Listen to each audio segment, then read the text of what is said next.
Hey, welcome to the OST, the Opinionated Sports Talk Show with your boy Brian. Debate, Dispute, Controversy is the name of the show.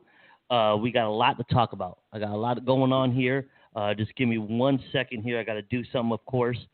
We're going to talk about some UFC. I'm going to discuss DeMarcus Cousins to the Warriors. I'm going to talk about other stuff. Just give me 1 second here. I don't know why it's not on my phone, but give me a second here. Jeez, there's always something, isn't there? We all talk about Tim Tebow possibly being a Met. I don't know why this is taking me so long. Just hanging there. We got a lot to cover. We're going to do some good sports stuff here. I'm trying to get to my profile on my Facebook so I can do this beautiful sharing to all the groups, and I don't know why it's not there. Well, once it's there, I'll share it. But like I said, we're going to cover some NBA, a little bit of NFL if I have time, some baseball, some UFC, all kinds of stuff. I just don't know why I am not live on my phone. I cannot see it. It's really weird. But, you know, that computer stuff, that's just the way it goes, man, you know. One day you're working, one day you're not. Find the podcast on iHeartRadio, iTunes, TuneIn, Stitcher, SoundCloud. We're on Blog Talk Radio. The easiest way is just go ahead and search. Damn, this is making me mad. Search in iHeartRadio under Opinionated Sports Talk Show. I don't know what's going on here. I cannot see it, so I cannot share it, which is really kind of irritating because sharing is caring, right? That's what they say. And for some reason, it is not on my page. Did I share it to the... Well, when I see it, I will share it. Let's start with some good news here. I'm going to talk some World Cup too, but I want to start with some positive, good news. I got all my notes here, as you can see, or someone likes to call it my my index cards. I don't know what's going on. This is really, why can't, nothing ever works like this, you know? Jeez. Anyway, just give me a couple seconds here. I know on the podcast side you can't see what I'm doing anyway, and it's kind of annoying, but just hang in there. Give me a few seconds. Jeez, this is just not, I'm live on my computer, but I can't find it on my phone. So I don't know what's going on. Now my phone is ringing. So hold on, people. We're almost there. We're almost there. I just don't know what is going on with this. Let me try to refresh it. Give me 1 more minute, people. 1 more minute on the podcast side. We're going to get this thing straightened out. My computer is a piece of junk. I need a new one. Ooh, that's loud in my ear. I don't know what's going on with my phone. Internet is always a problem. Not a fan of Comcast, but anyway, just hold on 1 more second. I don't have any reviewers right now on Facebook anyway, so just hang in there. But I said we're going to talk some UFC. We're going to talk about Lesnar. Is he being legit, or was it some WWE stuff, you know, coming in the ring and talking smack like that?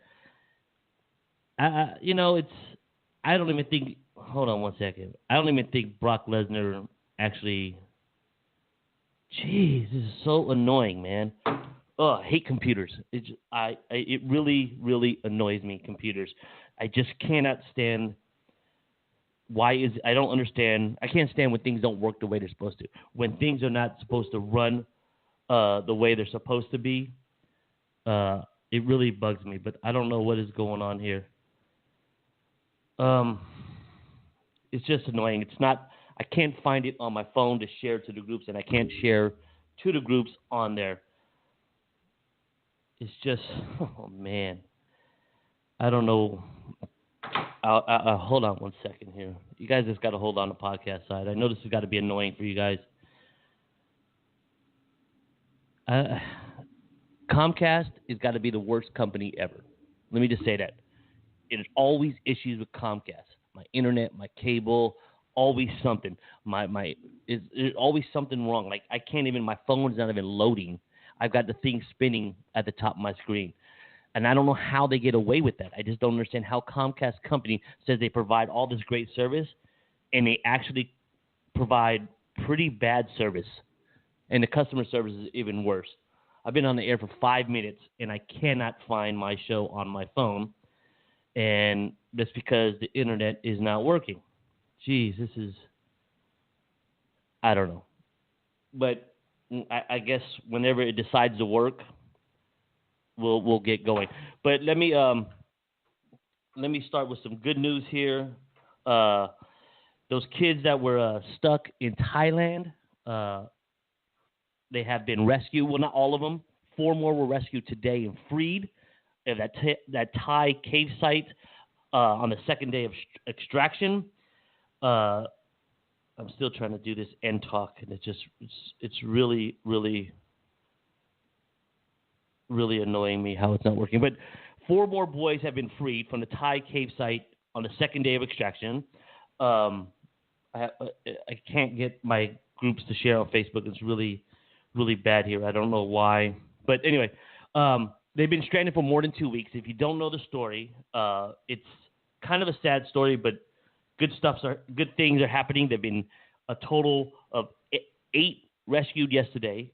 Over the last 2 days, I should say. There were 2 rescued today, and total of 8. And there was, I believe, what do they say? 12 boys and coaches were stuck in the cave after the collapse of a heavy rainfall. That's some good news. I'm getting everyone else's live, but mine isn't going live still on my phone. It's just, God, it's just so annoying. I'm just going to turn my phone off, I guess. I can't share to the groups right now. I don't know what's going on. But, yeah, total of 8 rescued over the last 2 days. Monday's operation took 9 hours, or today's operation took 9 hours, which is 2 fewer hours than it did yesterday. So they are getting there. They're saving these kids. If you don't know the story, let me backtrack here. 12 boys between 11 and 16 of a youth soccer team known as the Wild Boars. They got, on June 23rd, they got trapped in a cave when the heavy rains flooded the entrance. So it's bad, but something good's coming out of it. We're getting these kids rescued. Everyone's safe. Not everybody. They got coaches down there. They still got a few more kids. Let's just pray and hope for them. The OST here is now frozen. I now my phone is completely frozen, and I can't even use it. What is going on with technology nowadays? Technology is what I call a pain in my royal rear end. It's still not here.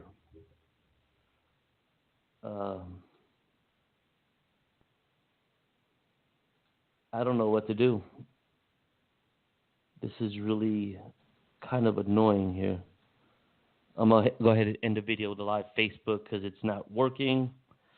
So let me just end this on this beautiful, lovely Comcast internet, which I cannot stand.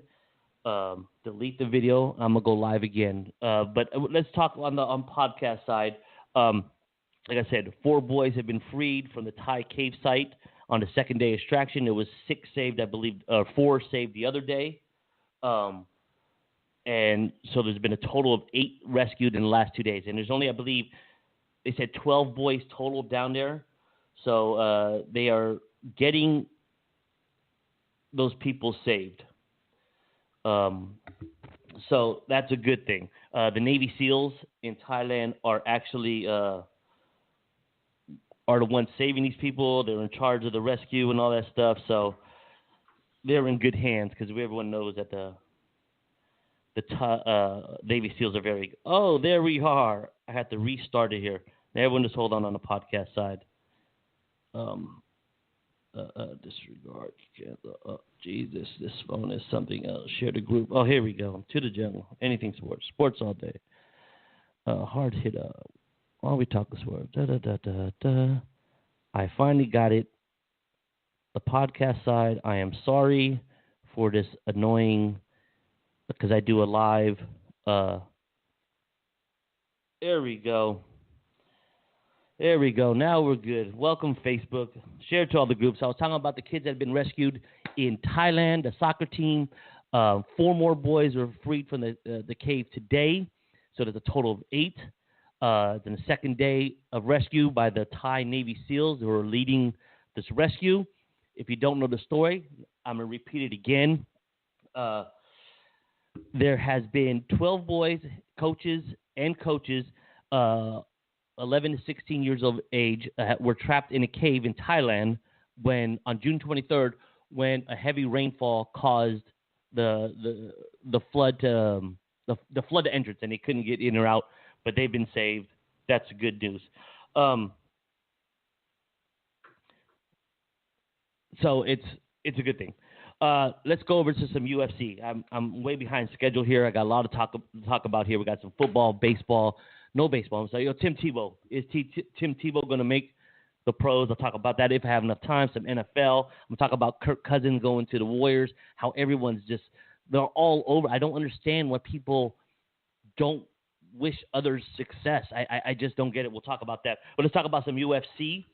The UFC, Daniel Cormier defeated Stripe Miocic, KO'd him. First round knockout.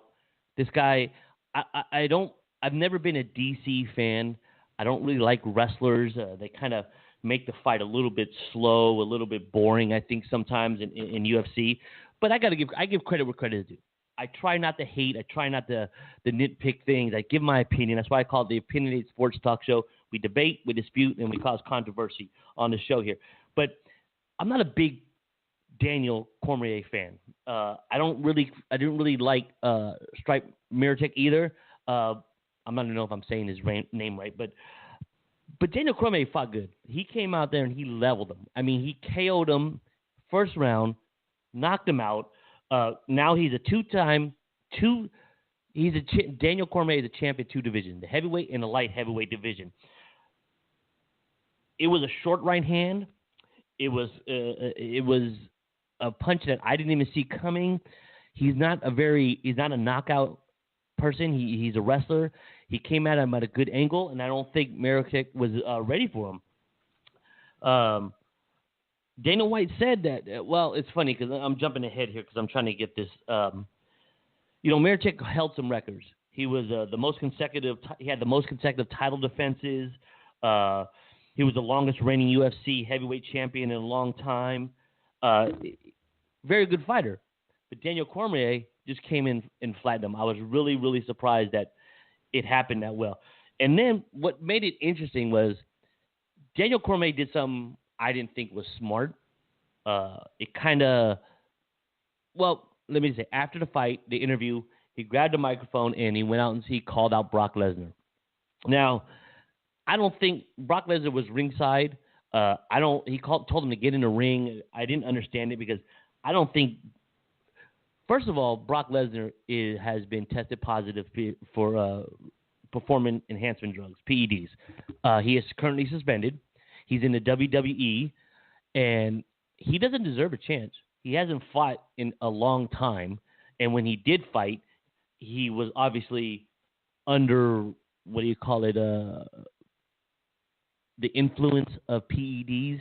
So now I'm not saying that helped him. I mean, there's different PEDs people always talk about. It's a whole different show, but I don't want to get into it. But Lesnar, was he legit by calling him out and saying all this stuff, or was it some WWE kind of stuff? I just found it very interesting how it came about. And hold on one second, I do more sharing. Love it. But I don't know if it was legit or was it staged or all kinds of stuff like that. But Daniel Cormier shot out, came at him with a good short right hand, knocked out Stripe Miocic, and I think there'll probably be. I'm saying there's probably going to be a rematch. I don't think DC's actually a better fighter than Miocic. I think he just got. That's the thing about that sport. The thing about boxing and UFC and MMA. You just one wrong move, you flinch. You don't. You're not watching yourself. You will get caught and you will lose. And that's it. To me, that's exactly what happened. Oh, there we go. Okay, I couldn't see the comments there. What's up, Ruben? Sorry, I couldn't see the comments there. So, Another thing about the UFC, Ronda Rousey is being the first woman inducted to the UFC Hall of Fame. Now, there's no doubt about it.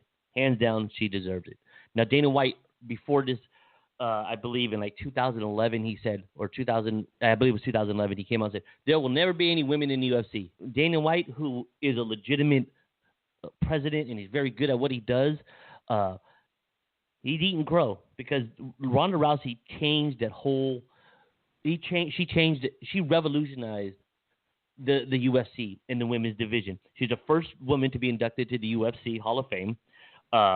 She held the bantamweight belt from 2012 to 2015, defended it 6 times, which is unprecedented.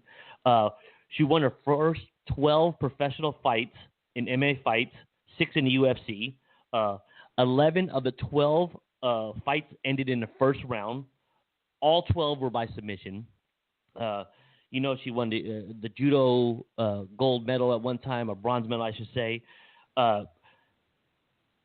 She is a warrior. I know her end of her career. She got knocked out by Holly Holm, and then she had a problem with Nunez, and she ended up retiring. Now she's in WWE. But that happens in this career. I think you can go from being on top of the UFC to the bottom pretty darn quick, and that's what happened. I'm trying to speed through this right now because I want to get to the basketball stuff. I got a lot to say about basketball. Let me check my time over here. Okay, a lot of time, but so she's being inducted to Hall of Fame, well deserved. There should, she revolutionized the women's division. If it wasn't for her, there would be no women in the UFC. I think she is absolutely the baddest woman on the planet, and she deserves that name. Yeah, her last 2 fights she lost, but that is normal. That is normal in the fighting world. You lose it, you lose self-confidence. I think in the fighting world, especially in MMA, there's a lot of confidence. You have to have a lot of confidence. And when she got knocked out by Holly Holm, her confidence, you saw it in the Nunez fight. She wasn't as aggressive. She didn't have that eye of the tiger look in her. She didn't seem to have it going on, but still, hands down, the best woman fighter I've seen ever in MMA. There's no doubt about it. I mean, she deserves to be UFC. Congratulations. And you're also in the WWE, which you guys, UFC seem to do. See, I got a lot of stuff to cover. You guys can see that. All my little notes here. A lot of stuff here. On to some World Cup news. World Cup. This has been an interesting World Cup. And I'm glad the team that I said, if you go back and listen to one of the podcasts or one of the Facebook Live, you'll see or you'll hear me say England is the team to beat. And I'm sticking with it. And they played outstanding. But I'm going to start with the France that beat Uruguay 2-0. France reaches the semifinals of the World Cup. France played. They played good. They had possession 57% of the time. It was pretty evenly matched. France and Uruguay. They both had 11 saves throughout the game. 11 goal shots. France obviously had more saves. They had 4 saves. France came out. And this is a straightforward, no doubt about it, no controversy win. They absolutely beat Uruguay clean. Uruguay, when this tournament started, they looked strong. They came out and lots of energy. They were moving the ball. Their defender, their back line was playing good. But then they just kind of slowed down. And France took advantage of that. This is the first time they've reached the semifinals since 2006. And they simply outplayed Uruguay. If you want to see, if you go watch the game again, you'll see what I'm talking about. They just absolutely, they were really whole as a team. They were cohesive. They really showed they had a lot of heart playing that game, and they were moving the ball. They had, they played excellent soccer. France and England played what I would call, if you want to learn how soccer looks to be played the correct way, those are the teams that you should watch in the last 2 games. So they looked really. The thing that got me is they looked a lot faster again than Uruguay did. So France moves on. The Belgium-Brazil game, Belgium is a strong team. I will tell you my finals and who I think will win, and Belgium is going to be there. They beat Brazil 2-1. Brazil had they had more goal shots. They played strong, but Belgium's defense played outstanding defense. That Belgium defense was playing really, really good. Belgium, they had 9 saves. They protected the goal. The defense was just solid. Brazil was up 2-0 at one time, or trailing 2-0, which is the first time in this tournament Brazil has trailed any team. And Belgium looked fantastic. I just said France played good. Belgium played better. That defense that Belgium was playing against Brazil, and I'm glad that Neymar guy is out. I've never seen such a crybaby in all of sports ever in my life. I just could not. I cannot. It bothers me. Just play the game. Man up and play the game. Brazil seemed to me, they seemed uncomfortable. They seemed, they showed a sense of urgency. Like they were like, oh my God, they were down 2-0 and they looked desperate. And I think Belgium picked up on that. I think Belgium saw that and picked up on that. Hold on 1 second here. You can hear my phone here. And they picked up on it. Why am I'm not seeing the comments on the computer here. It's really... Anyway, technology and me just do not get along. Yeah, Belgium plays solid. Beat Brazil. Belgium now plays France in the next round in the semifinals, and I'm going to tell you, I'm going with Belgium over France. Now, the team that I picked to win this whole thing way before all this started was good old England. I said England looked the most rounded team in this tournament. Defense, speed. They had everything, all the components to win this tournament, and I'm still sticking with it. England possessed 50%, had possession 50% of the time against Sweden. They beat Sweden 2-0. England reached the first World Cup semifinal since 1990. To me, just looks the most rounded team. They look like the team that, I'm not going to say F England. They're a solid team. I'm obviously a USA guy, but they're the most rounded team. I give props where props are due. I try to keep it 100 and try not to hate on people. And what I see, I'm not a huge soccer fan, but the World Cup I like, and I know about soccer. I know enough about it. My stepson used to play soccer. I used to go to a lot of his games, and I have friends that coached it and stuff like that. So I think England is probably going to win it all. England will beat Croatia, who I was surprised Croatia won that game. Well, I'm not surprised. I'm surprised that Croatia didn't beat Russia with more of a solid look at the game. Croatia, they beat Russia on a 4-3 shootout. Now, I'm a penalty kick shootout. I'm not a big fan of the penalty kick, the shootout thing. It's kind of, they do it in hockey as well. I really think they should just keep going, and the first team to score ends it. I know soccer's grueling, and it's you got to have endurance, and you got to be in incredible shape, but you're putting so much pressure on that goalie. That goalie on the penalty kicks and the shootout, this guy has no chance. He is taught, just pick a side and go and lean to it. It's a game of luck. And for your fate of your country to move on is 100% all on the goalie. And if he guesses right. Now, on the other side, Russia played really good. They're not as fast as Croatia. They're bigger, they're stronger, they're much bulkier, stronger guys.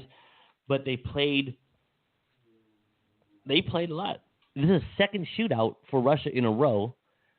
And once the one they won against Spain, and then this one they lost. Croatia they possessed the ball 64% of the time.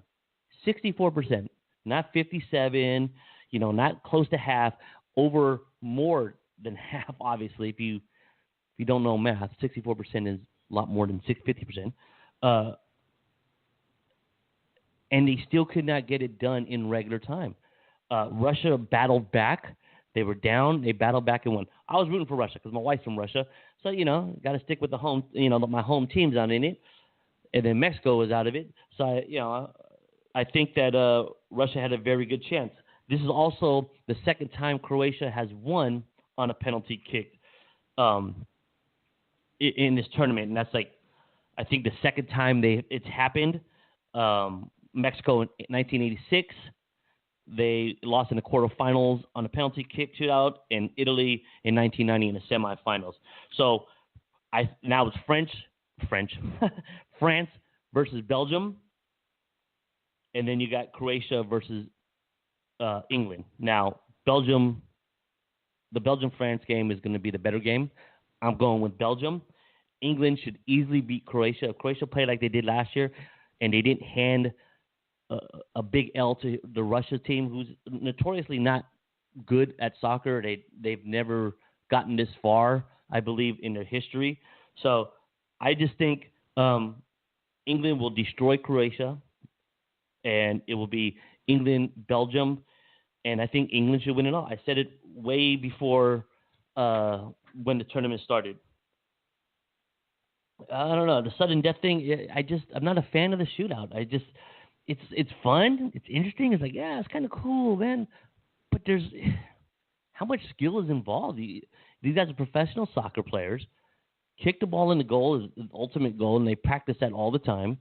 And the goalie absolutely he's just guessing. He is taught, hey, just pick a side and dive to it. He can't tell what it's. I'm not a big fan of it. I think they got to find another way to determine this game here. Whew. I'm like speed reading here, man. I'm going through this real quick here. We got a whole half hour. I don't know if I'm gonna get to Tim Tebow or NFL because I got a lot of NBA to talk about. DeMarcus Cousins goes to the Warriors. Everyone's upset. Everyone's hitting on the guy. Everyone's saying this or that about him. Whatever. They're just like they did with Durant a few years ago. I just don't understand. Maybe someone can explain to me. Tweet at me at yourboybrian25. I don't understand why anyone is hating on anyone else when this person is trying to be successful. They're trying. The ultimate goal in sports is to win championships and be the best you can be. And, of course, to make money. Not always in that order, but that is the ultimate goal in what people do.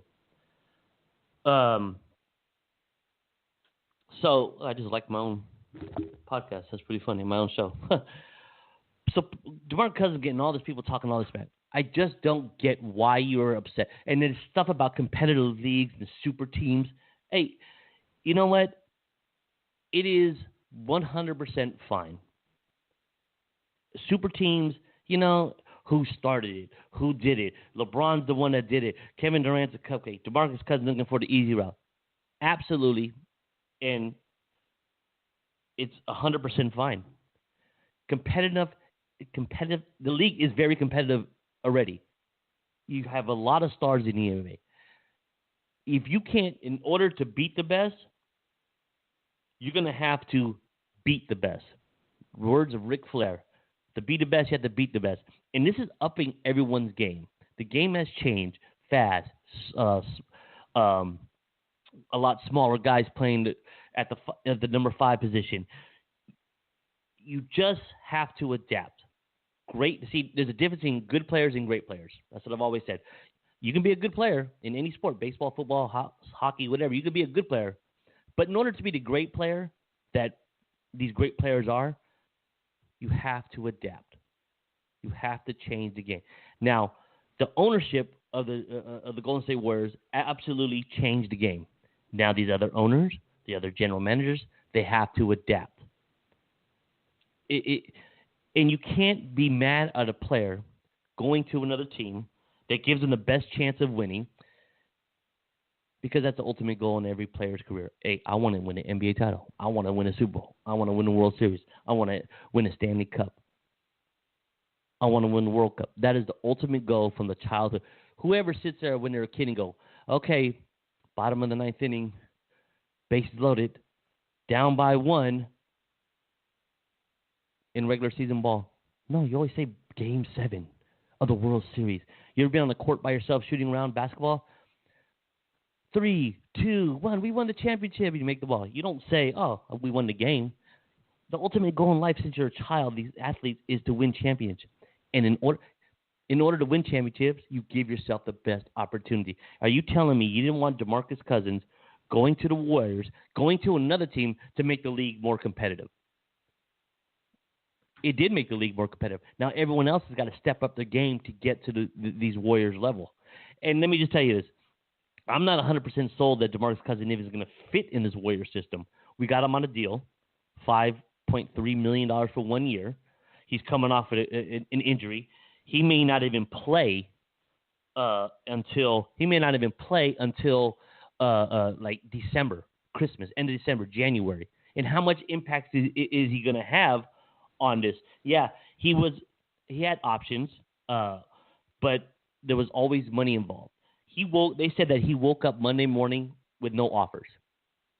Now, the rumors were the Lakers came to him and offered him this money. There was rumors that the Pelicans offered him.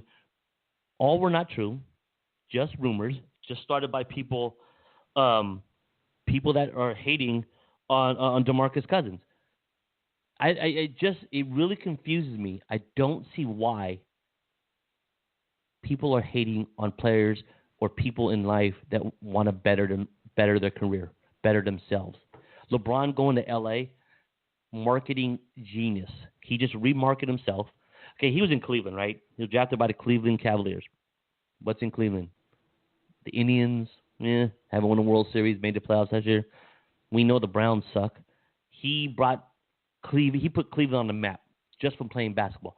The whole city, the person that sells LeBron James shirts and Cleveland Cavaliers hats, the little hustler on the street, now is going to lose money. The vendors, the bars around the corner that have LeBron James jerseys hanging, and now they're going to lose business because no one's going to go watch him. He goes to Miami. Hey, Miami's Miami, baby. That's when you go on vacation. Have you ever heard anybody going, hey, let's go on vacation. Let's go to Cleveland. No, let's go to Miami. Let's go to L.A. 100% fine with it. I have absolutely no problem with people bettering their career and taking care of their families. It makes absolutely no sense to me why people are hating on DeMarcus Cousins. And like I said, I don't even know if DeMarcus Cousins is gonna fit into this. He is coming off a horrific injury. He's not going to play until midway through the season, late December. The rumors were the Lakers are interested, including a potential. They were thinking of a double sign and trade, flipping Randall and Cousins. But it's not true.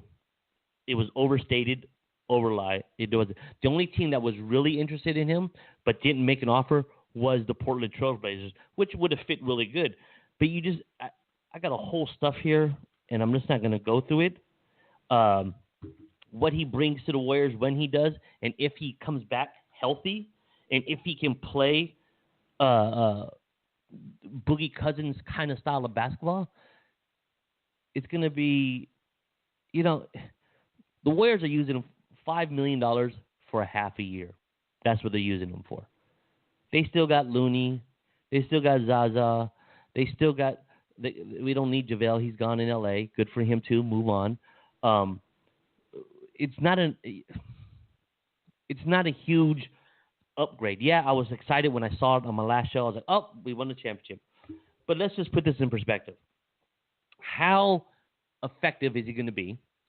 Because DeMarcus Cousins, he's a post up, and he likes to post up under the rim and get the points that way. That's not his. That's not Warriors style basketball. And that's not the way the game is played today. Everything's about the perimeter, shoot from the outside, move the ball in transition. And we all know DeMarcus Cousins, very lazy. He doesn't hustle back on defense. There's been times I've watched him when he was in Sacramento that the offense was already back, but it would be a 4-on-5, 4 good. The camera couldn't even pick up DeMarcus Cousins because that's how slow he was getting back. But DeMarcus Cousins' defense will help. He is a good passer. He does shoot from the outside. But what I think is really going to help the Warriors, I think Curry and Thompson are going to benefit the most from him, just from the fact that.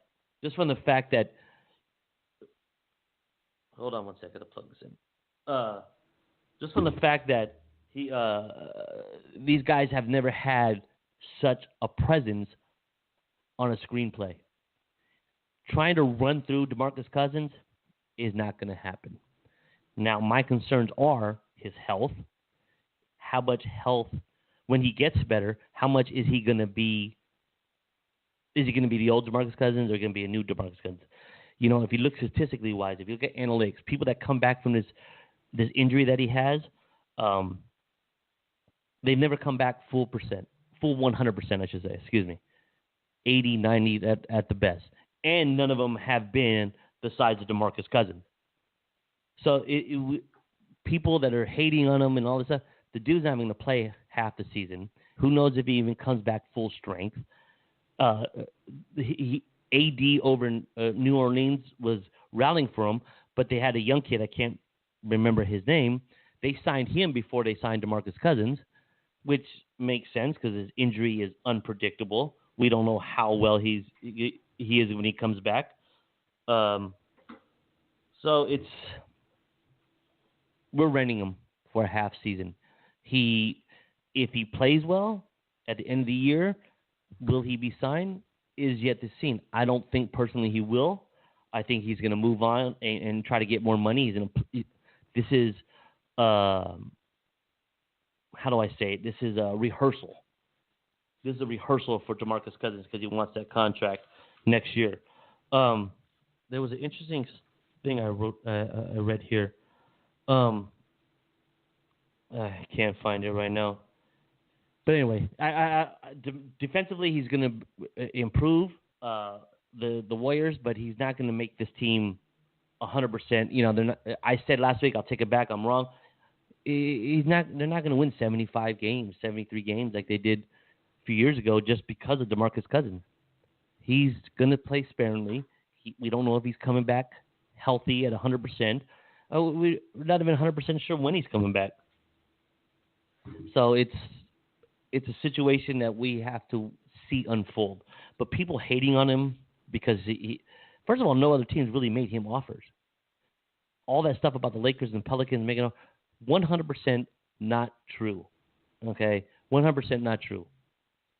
He woke up Monday when he signed with the Warriors with no deals. He wanted a $16 million deal. No one was giving it to him. No one even offered him anything. He wanted $8 million. Warriors came to him with 5.3, which Pelicans have to pay over $2 million of it. So the Warriors are only spending $3 million of it. Why not spend $3 million on a guy that could possibly, who I think, in my opinion, when he was healthy, one of the best centers in the game. He can shoot from the outside. He's a defender. Yeah, he gets lazy, but he's a good rim protector, good distributor. He doesn't move very well in transition, but he's a center. And I think bringing defense to the Warriors would really help. We're flying through these. The podcast side, I want you guys to go to iHeartRadio and just search Opinionated Sports Talk Show, and you'll find us there. There are also a lot of other, we're on TuneIn, Stitch. I want you guys, if you can hear this, if you have the Amazon or the Google Home, try this. Listen to this. Alexa, find me the Opinionated Sports Talk Show. Oh, she didn't work. Alexa, play the Opinionated Sports Talk Show. Getting the latest episode of the Opinionated Sports Talk Show, the OST show. Here it is from TuneIn. We're on TuneIn. That's all you have to do. And you can listen to podcasts, just chill at home. Alexa, stop. I love Alexa. She listens to everything I say.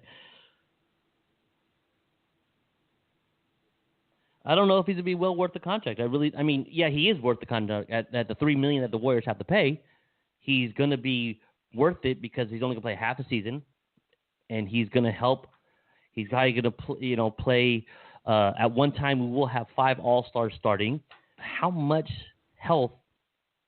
How much is he going to come back after his injury? Is he going to be 100%, 80%, 50%, 70%? I don't know, 50%, but how much is he effectiveness is he gonna play at, and how much is he gonna help the Warriors? But like you said, at the price, Manuel, you're absolutely right. At the price, we got a good deal. You got an absolute good deal, and he didn't have any other offers. He woke up Monday morning, called his agent. There was no offers. He said contact every team, including the Warriors, and the Warriors offered him. So don't read. You're reading all these Twitters and all this stuff where he was offered by New Orleans $40 million for 2 years. The L.A. Lakers were offering money. No, they didn't. He had no offers. Warriors made the offer, and why wouldn't you want to win? That's the problem I'm having with these people that are upset. Kevin Durant's soft. He took the easy route. Yeah. Why not? Why would you want to take things hard? So you're telling me you would want Kevin Durant, in pursuit of his goal in life is to win championships. You know what? I want the league to stay competitive. I don't want to be known as a cupcake. I'm going to go play for an okay team instead of a great team. When you could go play for a great team. It just baffles me why people, you guys are 100% haters. You're hating on people's success. And don't give me this, it ruins the league. Don't give me this, it ruins the competitiveness in the league. Don't give me that crap. By the Warriors doing this, by the Warriors getting Durant, DeMarcus Cousins, all these all-stars, it's making the other general managers, the other owners step their game up, and they have to be competitive. Moving on. The Kawhi Leonard trade talk is absolutely driving me nuts. I think he's becoming a little bit of a diva and he's becoming an issue. Kawhi Leonard seems to be a little bit of a spoiled brat. He's like a Kyrie Irving kind of person. We love him. He's a great ball player. They're kind of quiet. They keep to themselves. But you look at their actions. You look at what they've been doing, and all you're getting is someone that's a brat. He's playing for the San Antonio Spurs, historically one of the better franchises in the NBA. He has a Hall of Fame head coach. He is the man on that team, and he doesn't want to play there. Oh, they handled my injury wrong. That's the rumors. We're not even clear what caused the tension between the organization, Popovich, and Kawhi Leonard. But it's just he's like a wide receiver in the NFL, a diva that's asking for too much. Like I said this before, and I believe I'm right on this, but I may be wrong. And when I'm wrong, I'll tell you when I'm wrong. He's not going to end up in L.A. If he ends up in L.A. via trade this year, it would really, really surprise you. He could end up in L.A. next year with an unrestricted free agent, which I think would be the best thing for him. Oh, there you go. Computers, I don't get them. So LeBron's been pushing the Lakers to make a splash move. They didn't say Kawhi, but even with LeBron and Kawhi there, and Julius Randle, and they're going to have to give up someone. They're doing. He is coming off an injury. He's coming off a bad attitude, or he has a bad attitude. It seems like he's a little bit of a diva. How much? Same thing like I was saying about DeMarcus Cousins. Is how healthy is he? Coming back 100%, 90%, 95, 96? And is he, you think about this, anyone that trades for him, how much are they going to give up in hopes that he re-signs with that team? Let's say the Lakers, there's rumors that the Lakers, Brandon Ingram, Kyle Kuzma, Josh Hart, 2 first-round picks, and the rights to swap the first-rounders in 2 other drafts. That is a lot to give up. You're giving up some young stars. Kyle Kuzman, Brandon Ingram, Josh Hart, 2 number 1 picks, and you're not even sure if this guy's going to stay. What if he doesn't get along with Luke Walton all of a sudden? Or Magic Johnson, doesn't like LeBron, the little diva, the little spoiled brat, and he bails on you. You just lost Ingram, you lost Kuzman, you lost Hart, you lost picks. You can lose a lot. I hope San Antonio says, we're not trading you. You're staying here. Next year, you're unrestricted free agent. You can go anywhere you want. Because why would San Antonio give him to the Lakers? They have to play the Lakers all the time. It would be a dumb move. I think the best fit for him, a team that could make moves and if he doesn't re-sign, will not really be affected by it too much, and that'd be the Boston Celtics. The Boston Celtics have so much to do. Kyrie Irving, another diva. I'm not sure if those two would get along. With him, it makes more sense if they just re-sign Kyrie and get Gordon Hayward on board, a healthy Gordon Hayward. And with the team they got, you already saw how good they played last year. I don't think adding Kawhi, it will improve the game, but I don't think it's all of a sudden, championship caliber guaranteed kind of thing going on here. I think they should make a move for Jimmy Butler, who has said publicly that he wants to play with Kyrie Irving. The Celtics have a lot of picks to trade. They have a lot of young talent to trade. They could trade for one of these players, Butler or Kawhi Leonard, and if they don't re-sign, it could be not too hard on them. Like the Lakers gave up all those players and those picks, it would really affect them if he didn't re-sign.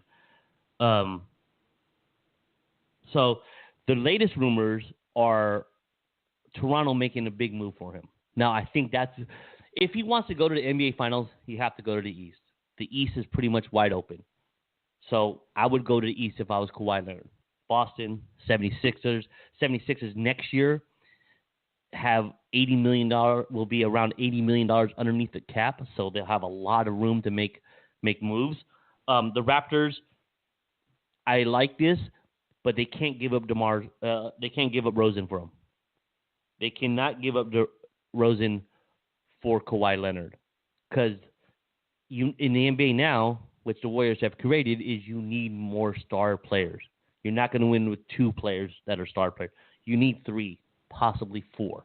And if they can keep Rosen and get Kawhi via trade, and he signs, they could trade Wright, future first round picks, and get Kawhi for the season. I think that would really help them. But there's other people talking about him. Like I said, Portland's been interested in him.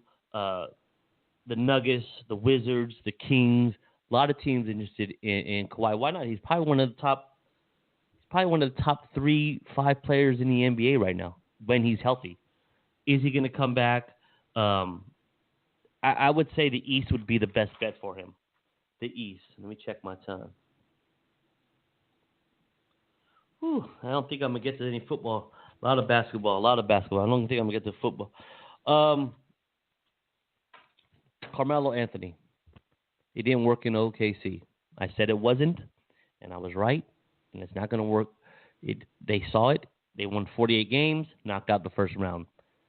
Main problem is not Carmelo Anthony. It could have been, but I would think it's Westbrook and Carmelo as the unit there.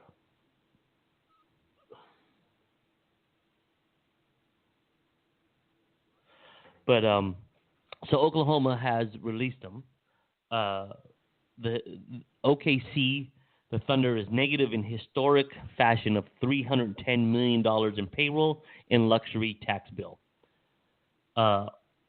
Letting Carmelo Anthony go has saved $100 million in cost savings. Correct move to do. It's kind of funny that he opted in to stay with OKC. Once he did that, he lost power. He lost some control of his future. Um, you know, they were just able to release him at that point. If he would have opted out, it could have gave him negotiation room to. And the problem with Carmelo too is he doesn't want to come off the bench. In this point of your career, you're not as good as a player as you were 10 years ago, 5 years ago. You have to take that role. Look at Dwayne Wade. He's happy with it. He's okay. He said, I'm good. I'll come off the bench. And Dwayne to me is better. I've never been a Carmelo Anthony fan. I know that he changed positions last year, going from small forward to power forward. You may not think that's a big deal, but being power forward is a much. It's like playing point guard and shooting guard. There is a difference there. He did hit his career high in 3-pointers last season, but it was his lowest career point average of all year long. Where's he going to end up? No one knows. Houston would probably be the best bet. They have a bigger need for that position. Then, of course, he's friends with CP3. And everyone talks about the banana boat. You know that banana boat photo a few years ago with CP3, Dwayne Wade, LeBron James. But Carmelo Anthony was never in that photo. If you guys ever looked at it, he's not part of the banana boat crew. It was Dwayne Wade's wife, Gabrielle Union, on the front. Dwayne Wade behind her. Chris Paul was sitting in the third position. Carmelo Anthony wasn't even on that banana boat. So the banana boat photo, there's no Carmelo Anthony. There's no Melo. The Rockets need him the most after losing Trevor Ariza. I think Anthony's role with the Rockets would probably be similar to how he played for the Thunder, which was already a frustration for him. But if he wants to win, and he, at this point of his career, he needs to come off the bench.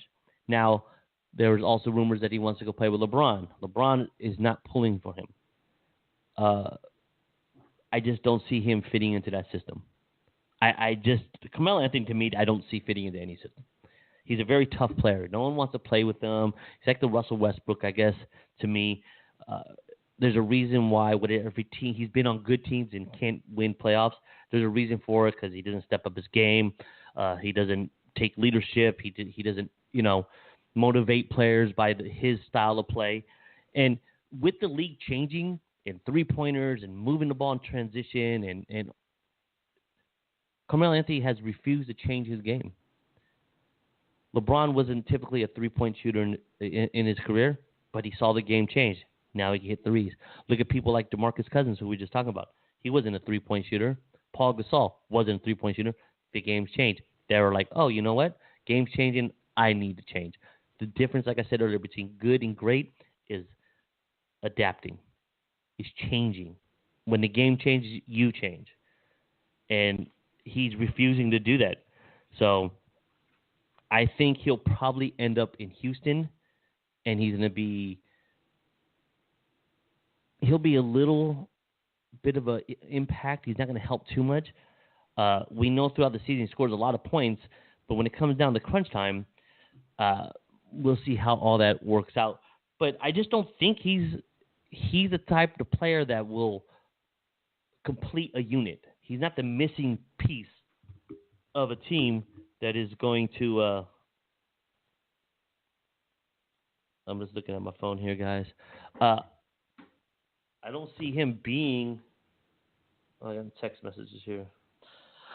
I just don't see him being the player to take this team over the hump. I don't see him being the guy like, oh, now we're gonna win because we got Carmelo Anthony.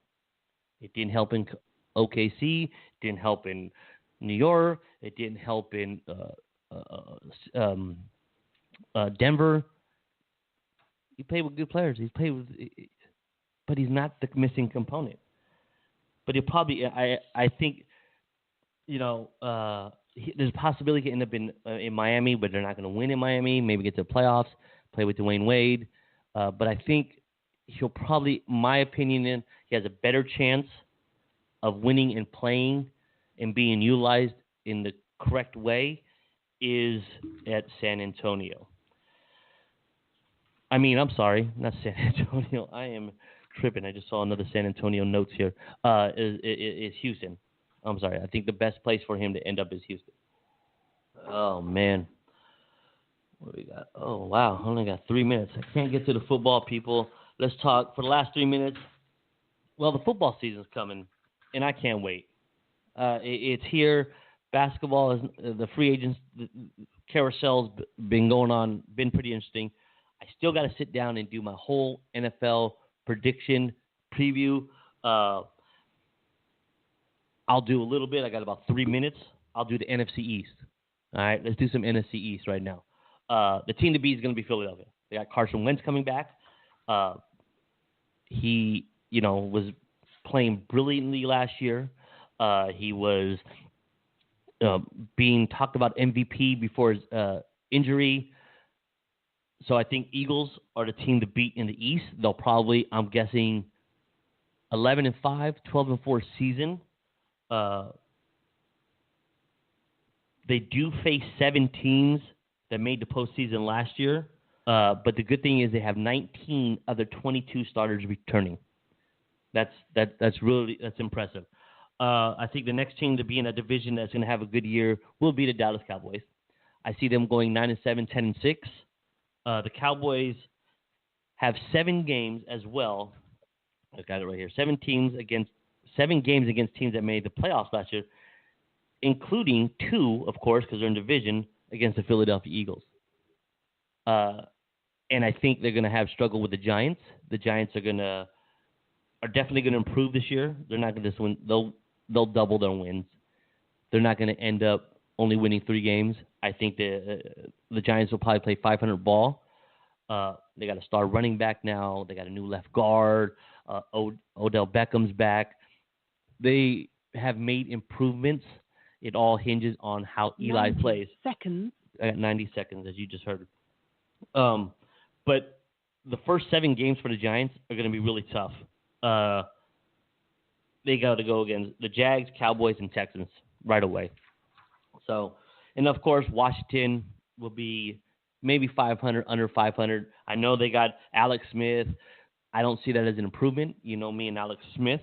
It all hinges on how their young players develop. 60 seconds. How much they improve, like Josh Doxson.